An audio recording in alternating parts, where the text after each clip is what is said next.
Cuba has firmly rejected reports of any deal with the United States, even as tensions rise following warnings from US President Donald Trump that Havana could be cut off from Venezuelan oil and financial support it has relied on for decades. Responding to Donald Trump, Cuban President Miguel Díaz-Canel said relations between US and Cuba can only progress if they are based on international law, not hostility, threats, or economic coercion. The statement comes amid rising tensions in Latin America after recent US military action in Venezuela.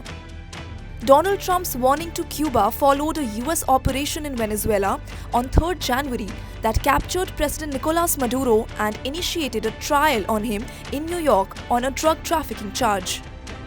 Cuba says 32 Cuban officers and civilians were killed during the US operation, a claim that has further strained ties between Havana and Washington.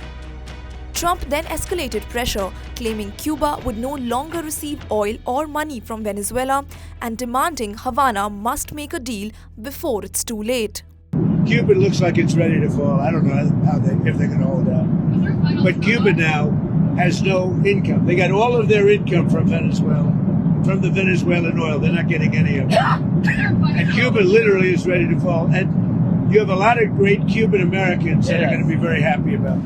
Venezuelan oil has long been a lifeline for Cuba. Before the US attack, Cuba was receiving 35,000 barrels of oil from Venezuela per day. It was also receiving 7,500 barrels from Russia and around 5,500 barrels of oil from Mexico every day. However, despite these supplies, Cuba has faced chronic fuel shortages and rolling power cuts. The Cuban president has accused Washington of decades-long aggression and said Havana does not threaten others but prepares to defend itself. Foreign Minister Bruno Rodriguez Parilla rejected Donald Trump's claim that Cuba traded security services for oil, asserting Havana's right to import fuel without US interference.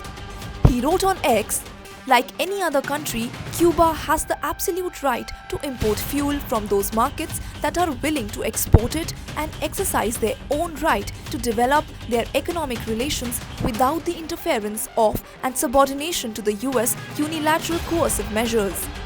The standoff between US and Cuba highlights a broader regional shakeup linking US action in Venezuela, Cuba's energy dependence, and Washington's long-standing push for regime change in Havana.